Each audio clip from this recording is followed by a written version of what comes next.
성도 여러분 안녕하셨습니까? 이제 이쪽에 앉으신 분들이 점점 많아지네요. 네, 가능하면 이쪽으로 앉아주시면 제가 이렇게 마주보고 말씀드리기가 참 좋을 것 같습니다. 네, 뭐 오늘은 그냥 가시자고요.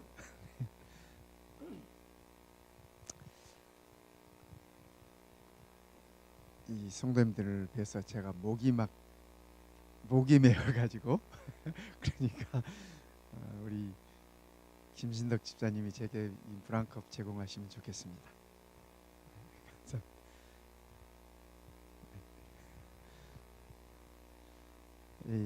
오늘부터 이 우리 성도님들이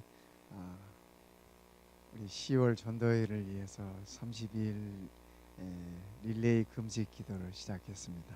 그래서 우리 수석 장로님을 비롯해서 우리 장로님들부터 이렇게 해서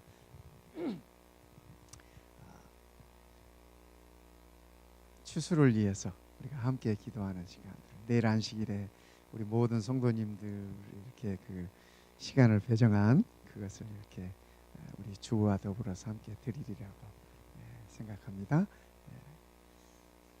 제가 오늘 아침 카톡에다가 그 소식을 전했어요. 그래서 우리가 그 일을 위해서 30일 동안 이렇게 릴레이로 금식 기도한다라고 소식을 이렇게 전했는데 제 카톡을 받으시는 분들이 한국에도 계시고 다른 주에도 계시고 여러분들이 계시는데 그 중에 참 감사한 게 오늘 제 카톡을 받으시는 분들의 많은 분들이 뭐 우리 성도님들은 그냥 당연히 한다라고 생각을 하시니까 그런 반응이 없으셨겠지만 우리 성도님들보다 더 많은 분들이 제게 카톡을 답을 해오시면서 목사님 교회의 그 일을 위해서 저도 일주일에 하루씩 이렇게 금식 기도로 동참하겠습니다. 그런 분들도 계시고 또 어떤 분은 저도 이렇게 매 안식일 한 끼를 마운틴뷰 교회를 위해서 기도하기 위해서 저도 참여하겠습니다. 이렇게 답들을 주신 분들이 여럿 있었어요. 저는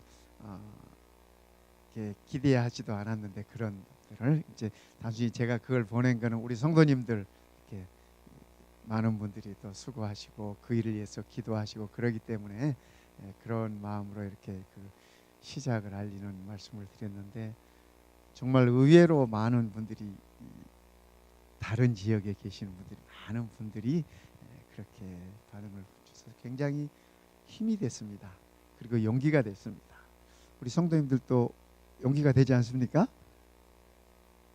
감흥이 없어요?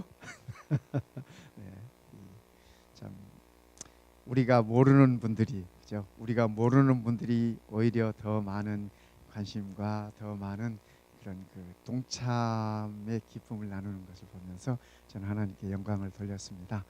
그래서 우리도 이 일에 최선을 다해서 기도하고 또 그 일을 위해서 우리가 준비를 하면 좋겠습니다. 그래서 하나님께서 우리가 그릇을 준비하는 만큼 역사하시고 축복하지 않으실까 그렇게 생각을 합니다. 지난 안식일에 우리 김석주 장로님 네 분 없어서 우리 쓸쓸했어요. 찬양 시간도 썩 쓸쓸했습니다. 그런데 오늘 이렇게 오셔서 감사하고 또 우리 이기현 장로님 사모님 이기현 목사님 사모님 오셔서 참 반갑습니다. 네, 환영합니다. 네. 여러분 우리가 기도를 많이 하지 않습니까? 기도하면서 응답을 받기도 하고 응답을 못 받기도 하고 어떤 분이 이렇게 친구와 더불어서 차를 타고 가시다가 교통사고를 만났습니다. 그런데 친구는 많이 다쳤어요. 그런데 이분은 이렇게 같은 차에 타신 분이었는데 믿기지 않을 만큼 안 다쳤어요. 안 다치신 그분이 제게 그런 얘기를 하시더라고요. 목사님 제가 하나님의 은혜로 하나도 안 다쳤습니다. 그러더라고요. 그래서 제가 문득 그런 생각이 들었습니다. 그러면 그 같은 차에 타고 계셨던 그분은 하나님의 은혜가 없어서 다쳤을까 하는 그런 생각이 들더라고요. 여러분 어떠세요?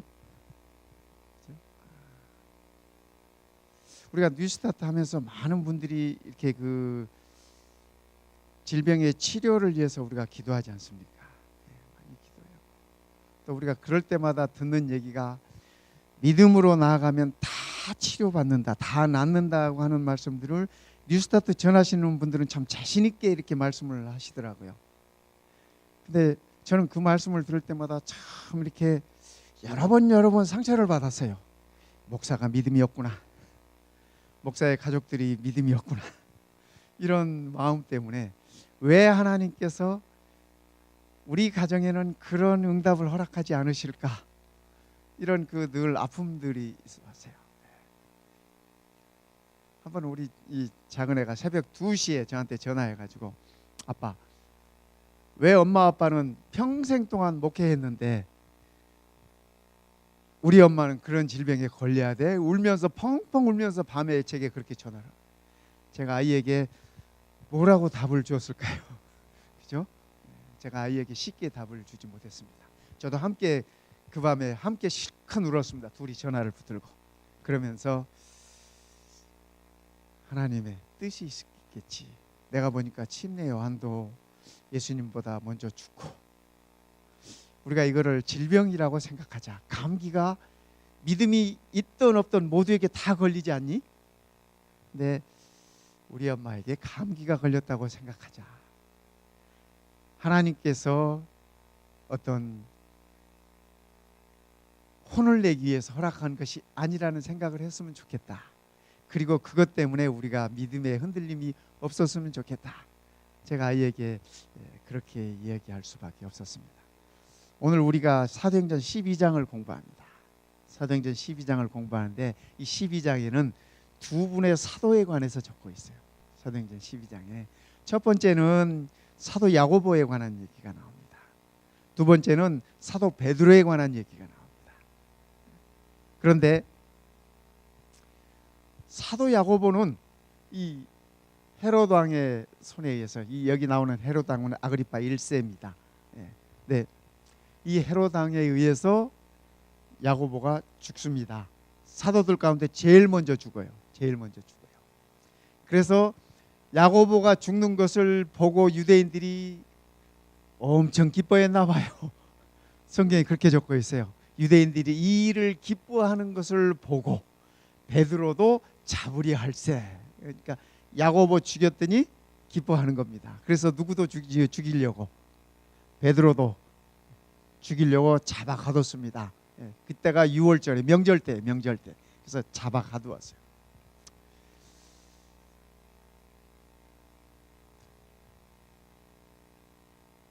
여러분, 이 야고보가 사도 야고보가 맨 처음에 감옥에 들어갔을 때 성도들이 기도했을까요, 안 했을까요? 마가의 다락방에 모여서 기도했을까요, 안 했을까요? 그죠? 어쩌면 베드로보다 더 위에서 기도했을지 몰라요. 왜냐하면 처음 있는 일이었잖아요. 감옥에 사도가 지금 자기 붙잡혀 들어간 게 처음이었잖아요. 베드로보다 먼저. 그죠? 그래서 어쩌면 그리스도인들이 더 많은 기도들을 했을 것입니다. 그런데 그 야고보는 죽었어요. 헤롯의 칼에 죽었습니다. 어쩌면은 이 야고보는 감옥에 들어가서 헤롯의 손에 죽었지만 베드로는 안 죽었어요. 살아나왔어요. 야고보는 제자들 중에 첫 순교자가 됐지만 베드로는 극적으로 참 이렇게 구조가 됐습니다. 왜 야고보는 죽고 왜 베드로는 살았을까? 여러분 성경을 읽다 보면은 그런 생각이 안 드세요? 그죠? 그냥 야고보는 죽었으니까 당연한 거예요. 그죠? 야고보의 엄마가 누군지 아시죠? 그죠? 그 엄마가 이 두 아들 데리고 와서 예수님께 우리 아들들 당신의 나라에 임하실 때 하나는 우의정 하나는 좌의정 해 주십시오 하고 부탁했던 엄마예요. 그때 예수님께서 그 엄마에게 하셨던 말씀이, 그죠? 내가 지는 십자가를 질 수 있어야 할 것이다. 내가 마시는 잔을 마셔야 할 것이다 라고 그렇게 얘기를 했습니다. 어쩌면은 야고보와 요한의 어머니는 야고보가 죽었을 때, 헤롯의 칼에 의해서 야고보가 죽었을 때 예수님의 그 말씀이 가슴 깊이 박혔을 것입니다. 예수님께서 져야 하는 십자가가 무엇이었을까? 예수님께서 마셔야 했던 그 잔이 무엇이었을까? 그것이 그의 아들 야고보에게 있어서는 순교라고 하는 사실을 그때 깨달았을 거예요. 근데 다행인 것은 하나들은 안 죽었어요. 그렇죠? 아시다시피 12사도 가운데 요한은 끝까지 살아남았어요. 제일 장수했어. 야고보는 믿음이 없고 요한은 믿음이 많아서 그랬을까요? 그렇죠? 아니잖아요. 믿음의 문제가 결코 아니었음을 우리는 이 말씀 속에서 보는 것입니다. 우리 5절에 있는 말씀 같이 읽어볼까요? 이에 베드로는, 시작.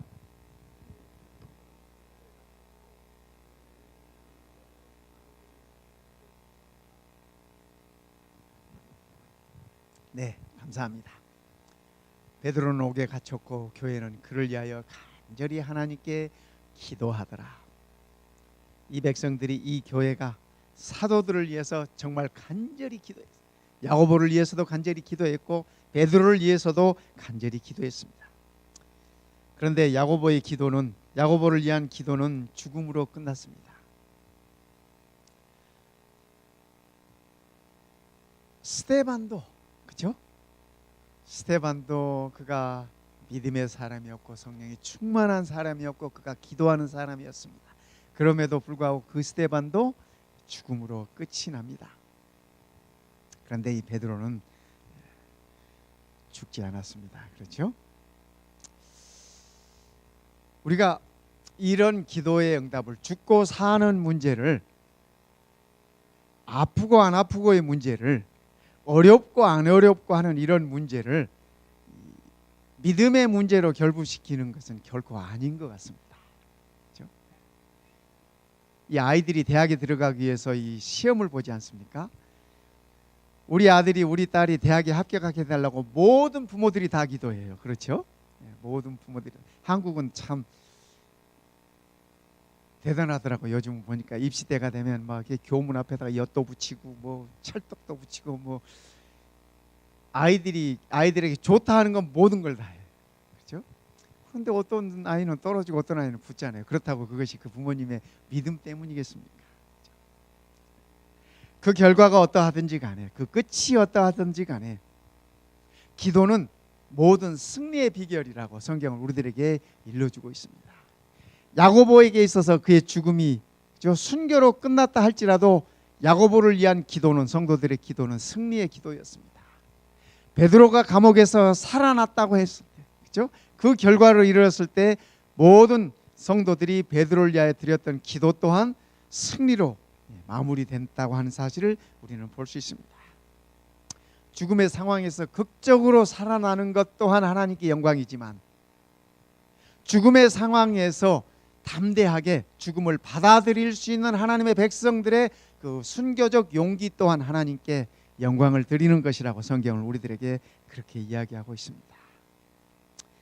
하나님께서 내 기도에 응답하지 않으셨다 할지라도 하나님 자신의 영광을 위해서 더 좋은 방법으로, 더 놀라운 방법으로, 더 귀한 방법으로 내 삶에 역사하실 수 있다고 하는 사실을 우리가 믿을 수 있다면 좋겠습니다.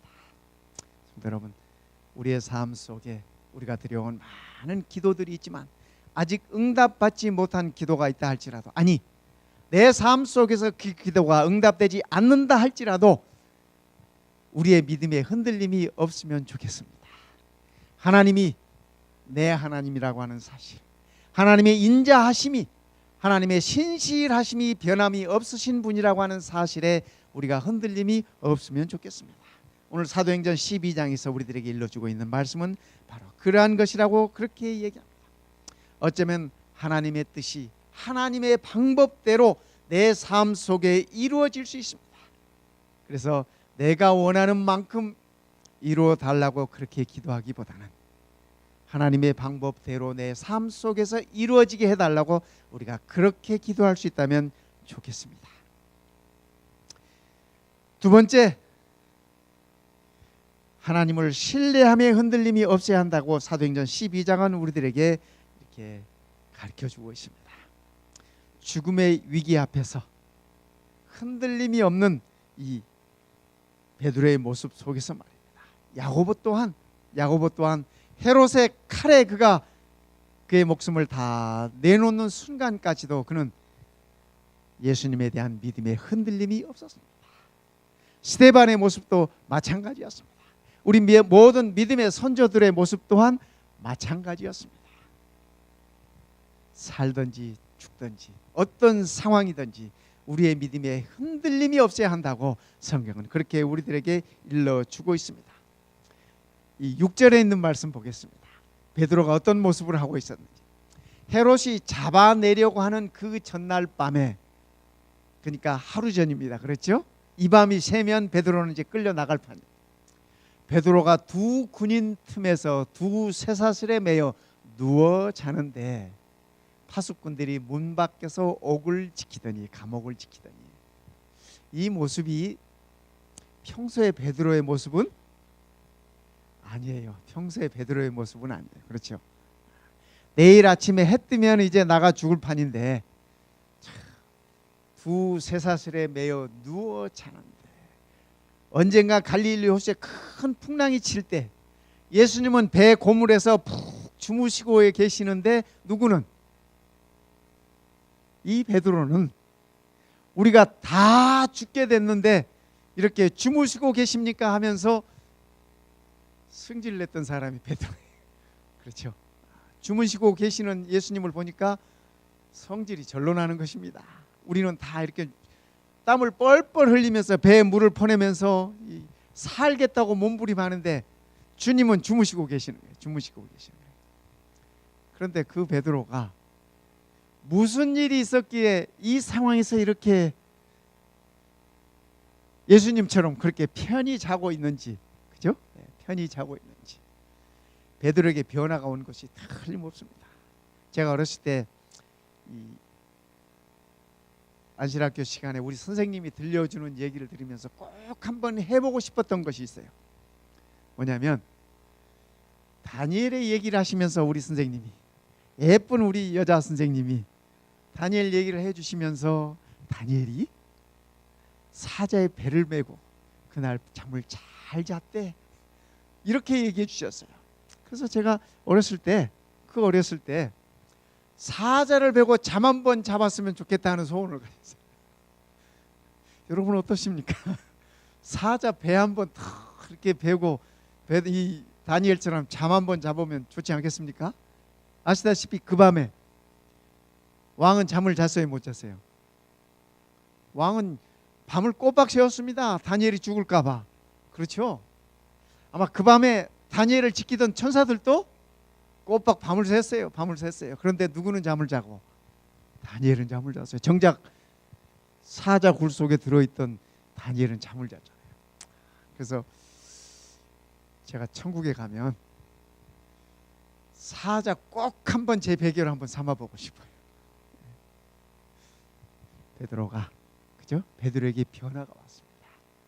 그의 믿음에 있어서, 그의 신앙에 있어서 엄청난 변화가 왔습니다. 우리가 사복음서에서 보는 이 베드로의 모습은 늘 펄펄 뛰고 늘 성질을 이렇게 감당을 못하고, 그죠? 성질 나는 대로 칼을 휘둘러서 그죠? 말고 기도 잘라버리고 이런 분이 베드로였는데, 사도행전에 와서 그가 기도하면서 성령의 충만함을 받으면서 그가 변화됐어요.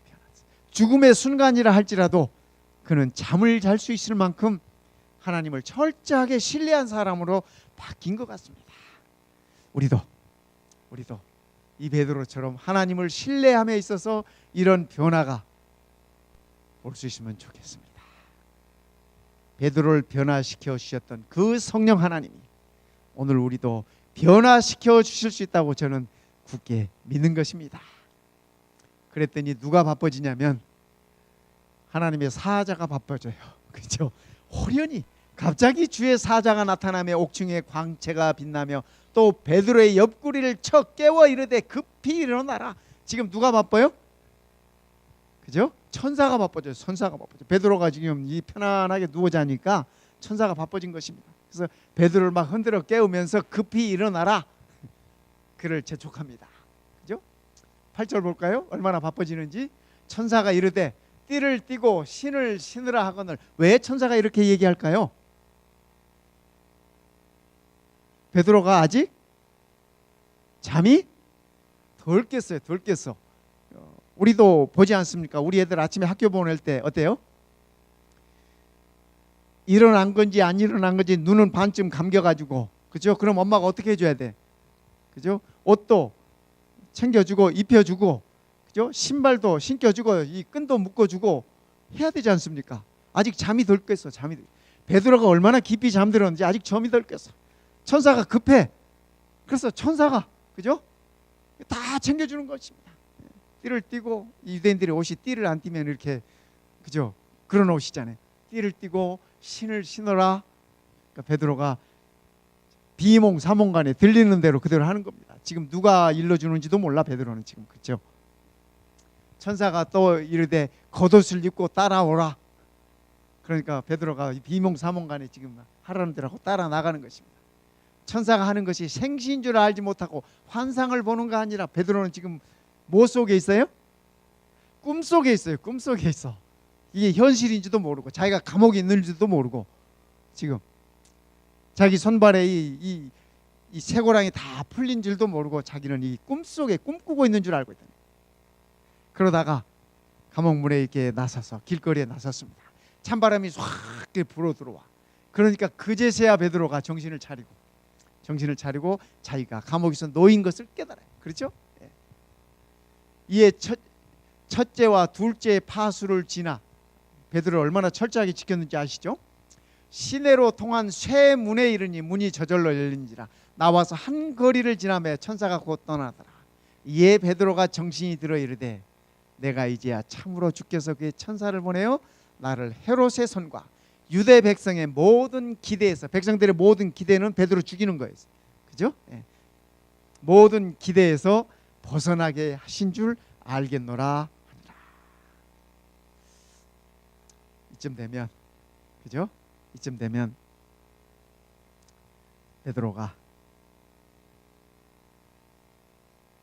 그의 믿음이, 그죠? 얼마나 많이 이렇게 변화되고 성장되어 있는지 우리가 확인할 수 있는 것입니다. 언젠가 한국에 이렇게 뉴스를 보니까 이 3층에서 불이 났어요. 아파트에 불이 났는데 아버지가 먼저 이렇게 뛰어 내려왔는데 미처 어린 아들이 3층에 있다고 하는 사실을 이렇게 내려와서야 깨달았습니다. 불길이 막 이렇게 쏜. 근데 아들에게 밑에 이 아버지가 동네 사람과 더불어서 이불을 펴들고 이렇게 받치고 있으면서 뛰어내려라. 그 길밖에 사는 길이 없는 거야. 어린 아들한테 뛰어내려라. 그런데 그 아들이 그냥 뛰어내리는 거예요. 누구 믿고 뛰어내리는 거예요? 아빠 믿고. 아버지가 뛰어내리라고 하니까 아버지 믿고 그냥 뛰어내리는 거예요. 동네 사람들이 이 어린 아들이 뛰어내리는데 이불을 잡고 이렇게 해가지고 살았어요. 다치지도 않고. 온 동네가 다 기뻐했어요. 아버지가 그 아들을 꼭 가슴에 안고 얼마나 기뻐하는지 눈물을 펑펑 쏟으면서 온 동네 사람들이 같이 눈물을 쏟아. 아들을 살린 그 기쁨. 오늘 우리가 하나님 앞에 우리가 회개함으로 하나님 앞에 나아갈 때 아들을 살린 그 아버지의 기쁨의 눈물 못지않게 우리 아버지 하나님께서 우리를 기뻐하신다고 하는 사실을 우리가 기억하면 좋겠습니다. 이 안식일이 우리 아버지 하나님께서 그런 기쁨의 모습을 보이는 그런 안식일이 되었으면 참 좋겠습니다. 그래서 베드로가 그 사랑하는 성도들에게 쓴 편지 가운데 이렇게 쓰고 있습니다. 베드로전서 이 5장 7절에 이렇게 썼어요. 너희 염려를 다 주께 맡겨버리라. 이는 저가 너희를 권고하심이니라. 이렇게 썼습니다. 그리고 9절에는 이렇게 말씀하십니다. 세상에 있는 너희 형제들도 동일한 고난을 당하는 줄 알미라. 그러니까 그리스도인들도 다 고난이 있어요. 고난이 있어요. 그죠? 너희는 믿음을 굳건히 하여 그를 대적하라. 이는 세상에 있는 너희 형제들도 동일한 고난을 당하는 줄 알미라. 모든 은혜의 하나님 곧 그리스도 안에서 너희를 부르사 자기의 영원한 영광에 들어가게 하신 이가 잠깐 고난을 당한 너희를 친히 온전하게 하시며 굳건하게 하시며 강하게 하시며 털을 견고하게 하시리라. 여러분, 이 10절에 있는 이 말씀 보시면서요, 그죠? 하나님께서 부르신 우리의 믿음이 어때요? 여기에 10절에 나오는 이의 믿음이 어떻습니까? 모습이 어떤 모습이에요? 여기 보니까 온전하고, 그렇죠? 온전하고 굳건하고 그 다음에 강하고 견고해요. 견고해요.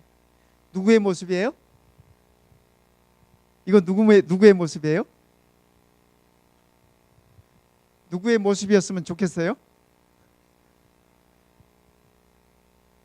내 모습이었으면 좋겠어요.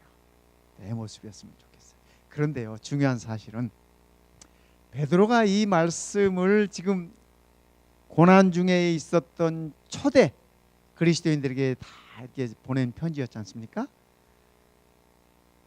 모든 고난 중에 있었던 그리스도인들에게 보낸 편지예요. 이 살아있는 하나님의 말씀이 전해지고 오늘 우리에게까지 전해졌습니다. 그러니까 우리의 믿음 또한 이 모습인 거예요. 이 말씀 속에 보시면, 그죠? 모든 은혜의 하나님 곧 그리스도 안에서 너희를 부르사, 누가요? 그죠? 우리가 믿는 그 하나님이 우리를 부르신 거예요. 그죠? 나는 생각하지도 못했는데, 내가 하나님께 나아가겠다고 마음조차 못 먹었는데, 발걸음조차 떼지 못했는데 하나님은 우리를 부르시고 인도하셨어요. 바울은 그것을 가리켜서 하나님의 은혜라고 표현했죠. 그 하나님께서 너희를 부르사 자기의 영원한 영광에 들어가게 하신 이가, 하나님의 영광에 들어가게 하신 그분이 우리를 어떻게 해요? 친히 우리를 어떻게 해요? 온전하게 하세요. 그분이 친히 우리를 어떻게 하세요? 굳건하게 하세요. 그분이 친히 우리를 강하게 하세요. 그리고 그분이 친히 우리를 흔들림 없게 하세요. 우리가 우리의 믿음을 생각할 때 믿음을 선물이라고 하지 않습니까? 그죠? 내가 열심히 노력해서 믿음이 굳세진다? 맞아요, 틀려요? 맞아요, 틀려요? 맞아요, 틀려요? 틀려요. 믿음은 내 노력으로 되는 게 아니에요. 믿음은 전적으로 하나님의 선물이에요. 그분의 역사하심을 통해서 우리의 믿음이 생기는 거예요. 우리의 믿음이 굳건해지는 거예요.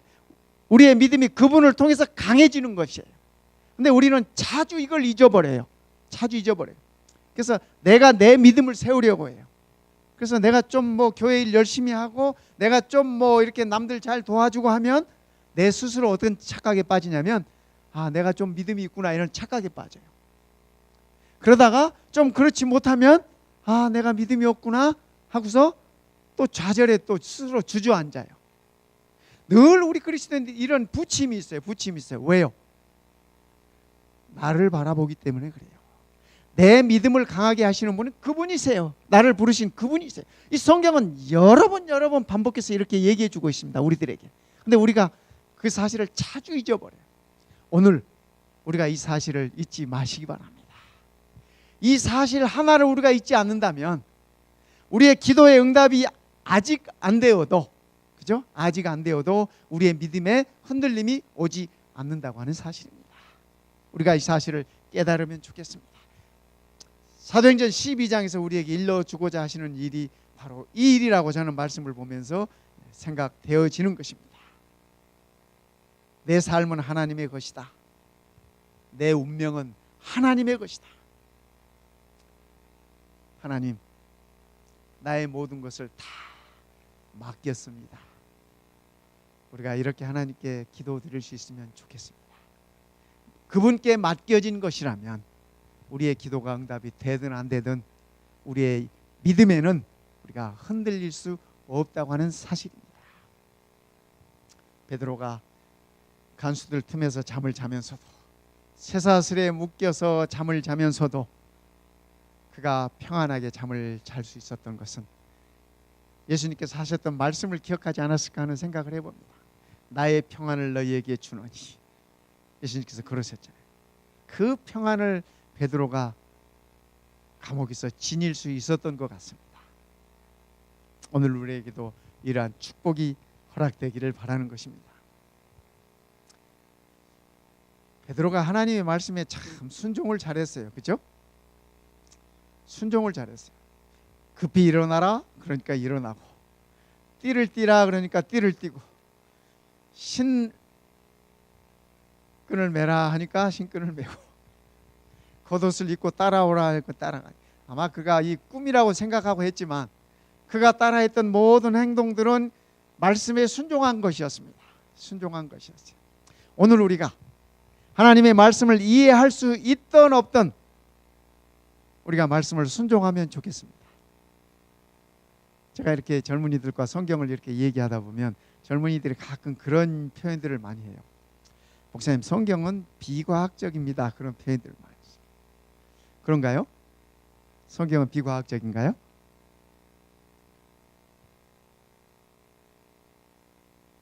성경은 비과학적인가요? 왜 대답을 못 하실까요? 네, 맞아요. 비과학적이에요. 성경은 비과학적입니다. 죽은 사람이 살아난다? 하늘에 승천하는데 구름을 타고 간다? 다 말도 안 되는 얘기. 그렇죠? 근데 우리가 그걸 믿고 있어요. 그렇죠? 하늘 갈 때 우리 뭐 타고 가요? 구름 타고 간다고 우리가 다 믿고 있잖아요. 그렇죠? 성경은 비과학적입니다. 하나님의 세계를 우리가 우리의 현대 과학으로, 인간의 과학으로 그것을 증명하려고 하는 것 자체가 어리석은 일입니다. 하나님이 계시는 그 세계와 우리가 살고 있는 이 세계는 본질적으로 다른 세계입니다. 하나님은 온전하신 분이고, 그죠? 이 세상을 창조하신 그분이신데 우리의 불완전한 이 과학을 가지고 그분을 증명하려고 한다는 자체가 우스운 일, 그렇지 않습니까? 우스운 자체. 아이작 뉴턴이 만유인력의 법칙을 발견하기 전에는 사과가 안 떨어졌습니까? 그렇죠? 사과는 늘 떨어졌어요. 떨어졌어요. 우리가 그것을 발견하지 못한 것뿐이에요. 그가 발견하지 못한 것뿐이에요. 그렇지 않습니까? 그 전에 지구는 안 돌았나요? 지금처럼? 다 돌았어요. 늘 지구는 돌고 있었어요. 그렇지 않습니까? 그런데 지구가 돈다고 하는 사실을 우리가 늦게 발견한 것뿐이에요. 늦게 발견해놓고 그거 가지고 뭐 엽기서에 보면 이 지구가 허공에 매달려 있다고 그렇게 적혀 있어요. 그런데 지구가 공중에 떠 있다고 하는 사실을 인류가 발견한 건 그렇게 오래되지 않습니다. 오래되지 않아요. 우리의 불완전한, 아직 우리가 발견하지 못한 그런 것으로 하나님의 세계를 우리가 이렇게 증명하려고 한다는 건 어리석은 거예요. 그래서 성경은 어리석은 것이라고 그렇게 얘기를 합니다. 우리가 하나님의 세계를 보는 것은 믿음으로 보는 겁니다. 과학으로 보는 게 아니에요. 믿음으로 보는 것이에요. 그래서 믿음은, 그죠? 믿음은 보이는 것을 보는 것이 아니라, 그죠? 마음으로 보는 것이고 하나님의 말씀을 받아들임으로 보는 것이 우리의 믿음이라고 하는 사실을 기억하면 참 좋겠습니다. 하나님의 말씀을 우리가 이해하지 못한다 할지라도 따라가면 그게 축복이에요. 베드로가 아무것도 모르고 따라갔어요. 비몽사몽간에. 하나님의 은혜로 그가 노임을 받고 그의 사역을 더 연장할 수 있었습니다. 오늘 우리가 때로는 하나님의 말씀이 이해되지 않는다 할지라도, 어떤 분이 그랬어요. 왜 하나님은 오징어 같은 걸 못 먹게 하셨을까? 그러면 또 우리는 또 그런 걸 이제 과학적으로 뭐 이렇게 또 설명을 해도, 저도 그런 설명을 좀, 그 생물학자들이나 이런 분들의 그 이 보고나 연구 결과나 이런 것들을 유심히 봅니다. 유심히 봐. 그랬더니 어떤 연구소에 보니까 그런 이 얘기가 있더라고요. 바다 위에 떠 있는 이 생물과 바다 밑바닥에 있는 생물은 다 우리 건강에 좋지 않다. 그런 이 레포트들이 있더라고요. 가만히 생각해 보니까 바다 위에 떠 있는 건 상어나 뭐 이런 것들이에요. 물어보니까 우리가 성경에 먹지 말아야 되는 그런 이 생선들이더라고요. 바다 밑바닥에 있는 건 무슨 메기나 뭐 그죠? 뭐 홍어나 뭐 이런 것들.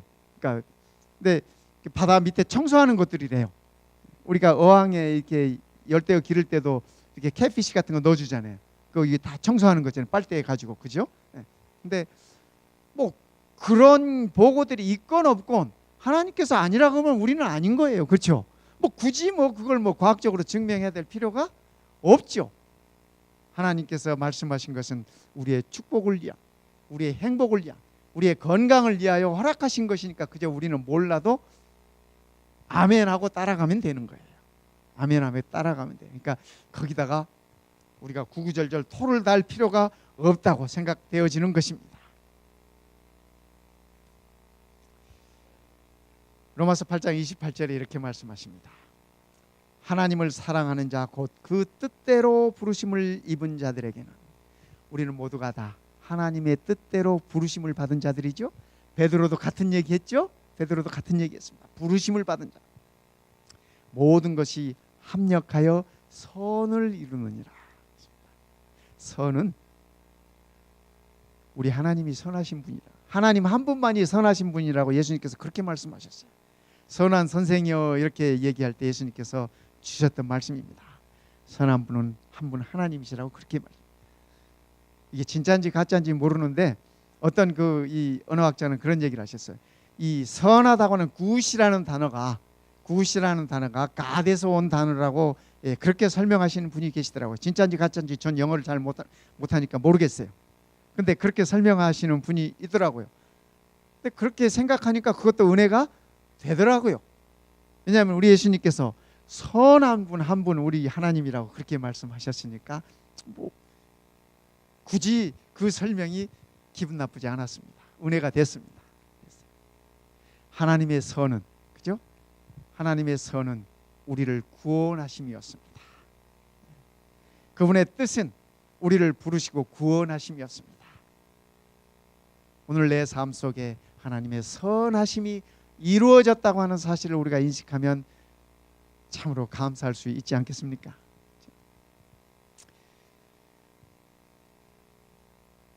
고난을 직면하는 우리들의 태도에 관해서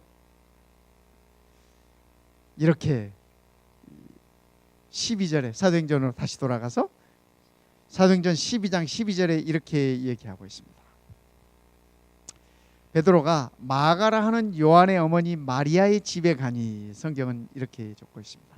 이 마가의 다락방이라고 부르는 곳이죠. 이렇게 오순절 때 성령이 임했던 바로 그 집입니다.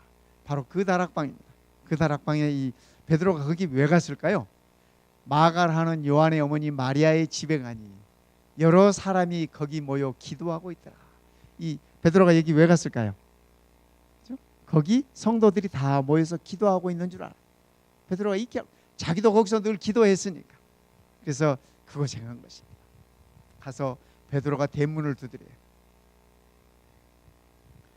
로데라고 하는 이 소녀가 나와.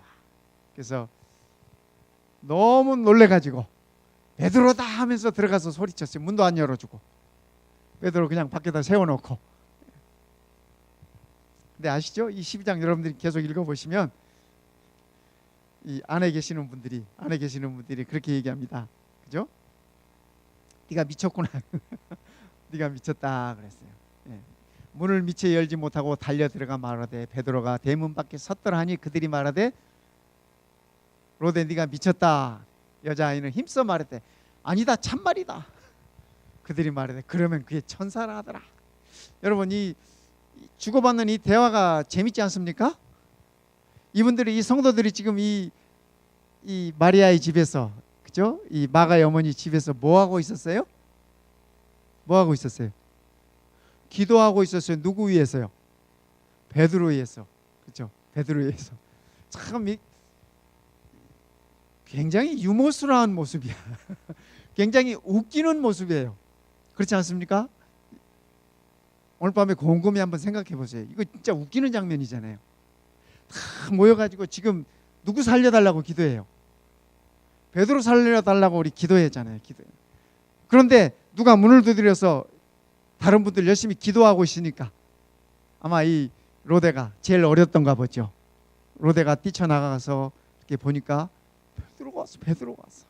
그래서 이 로데도 얼마나 놀랬으면 문도 못 열어주고 문 열어줄 생각도 못하고 뛰어들어와가지고 베드로다라고 소리를 외쳤겠습니까? 기도하고 있다가 베드로다 하니까 눈을 번쩍 뜨고 뭐라 그래? 이 로데 보고 너 정신 나갔구나 지금 그런 거잖아요. 지금 베드로가 지금 어디에 있는데 지금 베드로 왔다고 그러는 거예요. 정신 차려라 지금. 아닙니다. 진짜 왔습니다. 그러면 베드로 지키는 수호 천사인가 보다.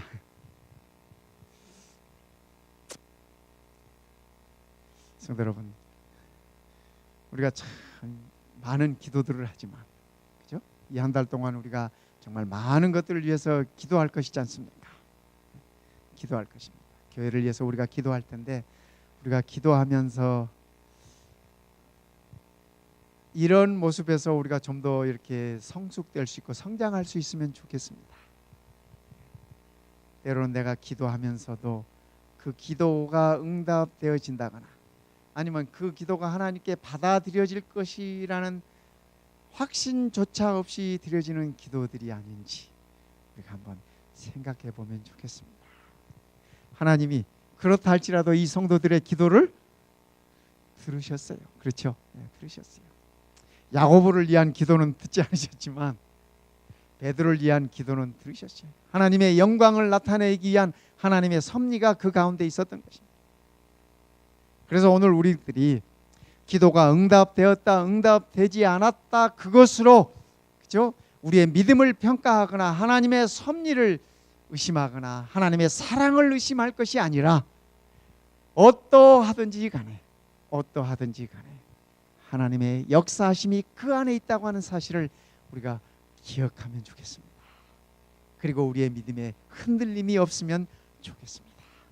사도행전 12장은 우리들에게 그 사실을 일러주고 있는 것입니다. 어쩌면 우리의 신앙이 참 웃기는 모습이라 할지라도 내 모습이 참 웃기는 모습이라 할지라도 우리 하나님 보시기엔 그것이 다 귀한 것입니다. 귀한 것이고 사랑스러운 것입니다. 우리가 이 모든 것들을 잊지 않으면 좋겠습니다. 이 12장에 사도행전 12장에 아그리파 1세 헤롯 왕이 이 12장에서 죽습니다. 죽어요. 네, 야고보를 죽였던 이 헤롯이 하나님께서 가이사랴에 있는 그를 그냥 두지 않으셨어요. 끝내셨어요. 네. 헤롯의 최후의 헤롯에 대한 그 언급을 이렇게 말씀을 하셨어요. 성경은 이 사도행전 12장은 이렇게 언급하고 계십니다. 그가 영광을 하나님께 돌리지 아니하므로 주의 사자가 그를 쳤다. 사도행전 12장에 그렇게 적고 있습니다. 헤롯 왕이 이 헤롯 왕가들이 참 이 우리 그리스도인들하고 또 우리 예수님과 더불어서는 참 이렇게 그 악연입니다. 그 집안하고 그죠? 이 헤롯 대왕이 예수님 태어날 때 그죠? 여러분 다 아시잖아요. 헤롯 대왕이 예수님 태어날 때 이 2살 아래 베들레헴에 있는 남자들 다 죽였잖아요. 그거 왜 죽였어요? 누구 죽이려고? 예수 죽이려고 다 죽였잖아요. 침례 요한을 죽인 이 헤롯은 그죠? 이 헤롯 아그리파 1세에게는 큰 삼촌입니다. 큰 삼촌이에요. 그 헤롯에게 그 두 아들들이 있는데 안티파스하고 필립이 있습니다. 필립이 있는데 아시다시피 이 헤롯 안티파스가 이 유대 지역을 다스리던 왕이었는데 자기 동생의 부인을 자기 아내로 이렇게 취했습니다.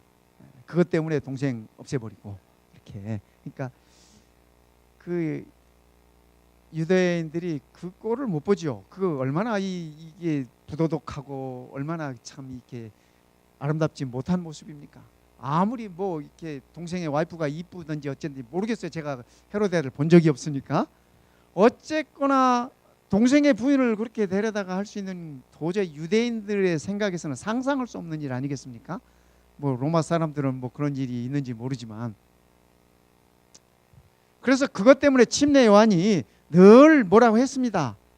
이 헤롯 안티파스에게 늘 나무랐습니다. 그래서 그 꼴 보기 싫어서 헤롯이 침례 요한 잡아다가 감옥에 쳐넣었잖아요. 근데 사실 헤롯이 이 침례 요한을 죽이려고 하진 않았어요.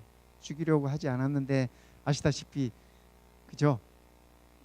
그 부인이 자기 얘기 자꾸 하니까 속상했죠. 그래서 자기 딸 통해 가지고 이 침례 요한의 목을 요구했어요. 그래서 그 이 침례 요한이 죽었지 않습니까? 침례 요한이 이 30 초반에 그렇게 죽어갔습니다. 그래서 이 헤롯 집안과 더불어서 나중에 여러분들이 사도행전 20원, 요즘 사도행전 우리 가정 공부에 공부하시잖아요. 사도행전 25장에 나오는 헤롯 아그리파 2세가 나와요. 2세가 나오는데 그는 이 아그리파 1세 아들입니다. 1세 아들인데 나중에 이 바울한테 이렇게 복음을 듣지 않습니까? 듣는데 또 이렇게 거절하죠.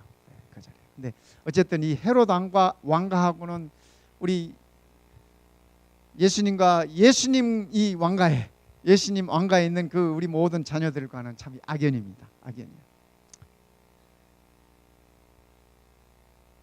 베드로의 옆구리를 쳐서 깨워서 이끌어내신 그 하나님께서 헤롯 왕의 옆구리 치니까 헤롯 왕이 퍽 죽어버렸어요. 그렇죠? 예. 하나님께서 치심이 어떤 이에게는 그게 살리심이 돼요. 그렇지 않습니까? 베드로에게서는 그게 살리심이었습니다. 그러나 하나님께 영광을 드리지 않고 자기의 모든 것으로 이렇게 영광을 돌리고 그것을 이렇게 누리고 있던 자는 하나님께서 치실 때 그것은 죽음이었습니다.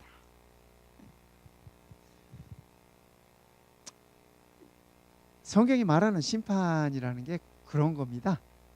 그런 거예요. 똑같은 하나님의 역사인데 누구는 생명으로, 누구는 멸망으로. 그렇죠? 그래서 우리는 생명편에 계심을 감사하십시다.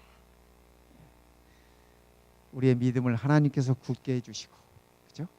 우리의 믿음이 흔들림이 없도록 하나님께서 붙들어 주시고, 하나님께서 터를 굳건히 하시고, 그래서 이 믿음에 대한 것들은, 구원에 대한 것들은 전부 다 피동태입니다. 그러니까 능동이 아니라 수동이에요. 하나님께서 그렇게 해 주신다고 하는 얘기입니다. 그래서 오늘 이 안식일이 우리가 그 기쁨을 누리는 안식일이 되면 좋겠습니다.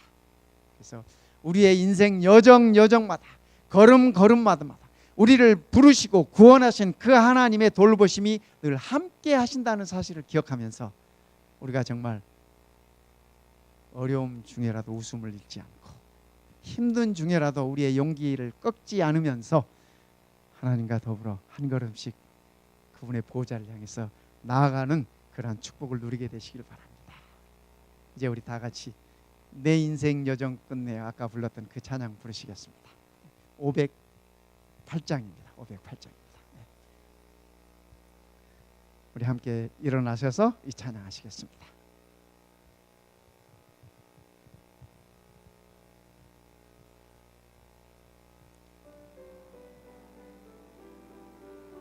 나의 인생 여정 끝까지 주께서 인도하신다는 아름다운 찬양이죠.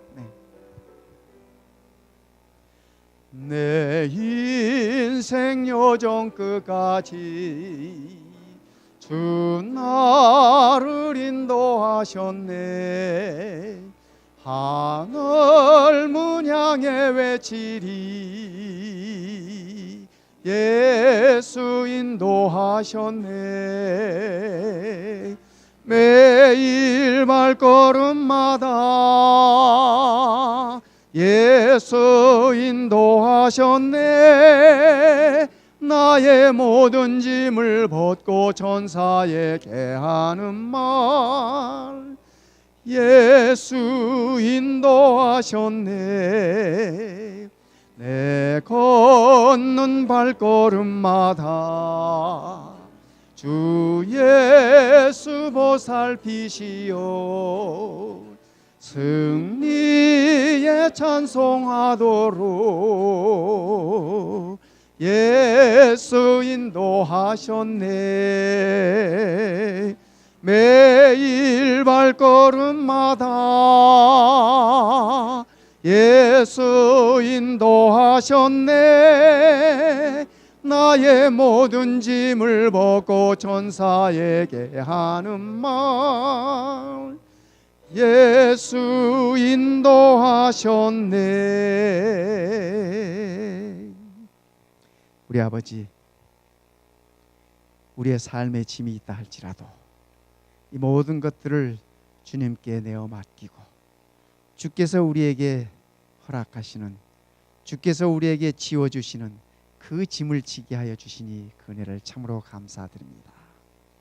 우리의 걸음걸음마다, 길목길목마다 주님께서 항상 동행하셨고 함께 하셨음을 인하여 감사드립니다. 우리를 향한 주님의 뜻이 무엇이 되었든지 간에 우리의 믿음에 흔들림 없이 묵묵히 주의 발걸음을 따라가는 우리 모두 되도록 축복하여 주시옵소서. 우리의 삶의 인도자가 되시고 우리의 생명의 시여자가 되시는 우리 주님 예수님의 이름으로 감사하며 기도드립니다.